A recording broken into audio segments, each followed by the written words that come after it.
Jerry here with Jerry Brown Travels. Laura here. Well, this is part 2 of traveling, and we're going to give you some tips on visas, transportation, water, eating food here, hiring a maid. Also in part 1, you saw things about medical, doctors, medication, transportation, how to rent a house, what to look for in renting a house, utilities, how to pay utilities, maid service. Seven. Okay, talk briefly here about visas.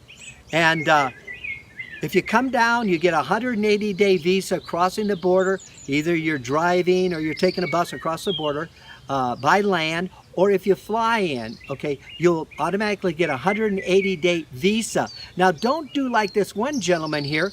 He didn't realize that you have to have a visa. He took the paper they gave him and he threw it away. That's going to create a problem when you leave the country. And so hold on to that piece of paper, and you'll look at it, and it'll be a 180-day visa on that. Now remember, you have to leave the country. That's the basic one. Now we have some other videos, upcoming videos. We don't have them on now, but we're going to talk about the next 2 levels of visa, a temporal and a permanent, and what it costs you for that. So you have to stay tuned for that. We don't quite have it ready yet. 8. Okay, this was a complaint that a guy gave me down here. He said when he came across on the plane, they x-rayed his coming, into immigration. They x-rayed his luggage and stuff like that. Okay, and then when they put it up on the table, they opened it, and that made him a little agitated that they would do that. But let me tell you the reason why they do that. They do not want you bringing in any new clothing, any new products like that. So they want you to pay the tax on that. So don't do that. If you have any new clothes and stuff like that, take the tags off of them, and then you're not going to have them question you and talk about paying a tax on that. So 9, that's a 9 there. And what that is, we're talking about transportation. Somebody just asked me this morning, how do you get around? Okay, what we do a lot, we walk. And that's a good way of losing weight. A lot of people lose a lot of weight down here because they're walking. The other thing is the bus. And the bus, take the bus anywhere from a block to maybe Chapala, about 5 miles away, you're looking at about 35 cents. Now to take a taxi, I'm not quite sure on taxis, we don't take taxis, but with a taxi to go maybe a mile to 5 miles, it's going to cost you anywhere from $3 to $5 on that. The next thing you can do is you can have a rental car, and they do rent cars down here. I don't know the price on rental cars. That you'd have to investigate when you get down here. And you can do like us. We have a car, we drove down. And so those are the ways of getting around. And so let's go to number 10. 10. Okay, 10 is, what about the water here?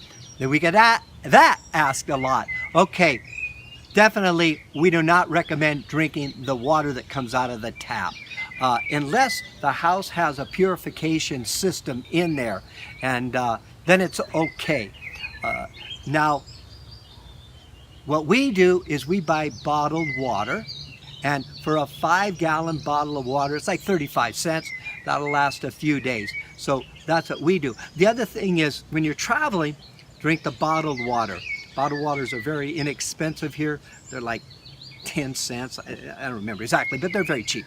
And the other little tip we can give you, when you're brushing your teeth, don't use the tap water. Take a bottle of water, use it for that. What I do when I take a shower, it's not a little weird, but I actually take a little mouthwash, put it in my mouth, and when I'm taking a shower, then it forces me to keep my mouth closed. That way I don't get any water in my mouth here. So that's a tip anywhere you travel in the world, especially in a third world country. 11. What is 11? 11 is, hey, why not have a maid? Very reasonable down here. Treat yourself and to have a maid. Most people do. You figure about $4 an hour on the average for a maid down here. And they will typically work about 4 hours in your house. They can get it all cleaned up like that. And A lot of times what we do, we leave a little cookie out, a little coffee in the morning for the maid. And so if they're there 4 hours, they can bring their own lunch if that. But typically you don't need to do that for them. If they're longer than that, say you had them for 8 hours, in that particular case, you may want to leave them lunch there. And also, they typically will have their routine and they'll go around and clean it, and you can show them what you want to have done. So why not have a maid? 12. What is 12? The 12 is food. Now Lori goes every week and she buys all of our fresh vegetables at an outdoor market. She takes it home, she cleans it very well. She uses vinegars and this little drops that you can get. And so that way everything is taken care of there. Now restaurants, you go into restaurants. Well, one of the things that people ask, what about the ice in a restaurant? Well, in Mexico, it's illegal for them to serve anything except purified ice. And so don't worry about the ice. Another tip is here or wherever you're traveling in the world, especially third world travel, you look at the turnover. How many people are going in that restaurant and eating? You want to go into ones where they're cooking that food, they're selling it, cooking new food and selling it. That could be on a little stand out in the street or in a restaurant. So that way you're not going to run into any trouble. Again, in there, ask for bottled water, and then most generally now, at least here in Mexico, in a tourist area or a resort area, they're going to serve you purified bottled water. Or should I say, eat purified glass of water. But to be safe, get a bottle of water. To introduce you to Troy and Kelly here, and they're from Texas. Yes. And Troy has been following Jerry Brown Travels for how long now? Probably close to a year. A year. So I found Jerry on YouTube, and I was just really impressed with the quality of the information that he provides, and he does it in a fun way that makes you want to come back and wait for the next video to show up every week. Oh, great. Thank you, Troy. That's really great. Bang! We'd like you to subscribe. Press on my picture somewhere over there. Yeah, somewhere in there. You can press on his face. Boom! That's it. You subscribe. Bang! And make a comment down below. Thanks very much. Jerry here. Laurie here, and thank you so much for watching our video. Thank you.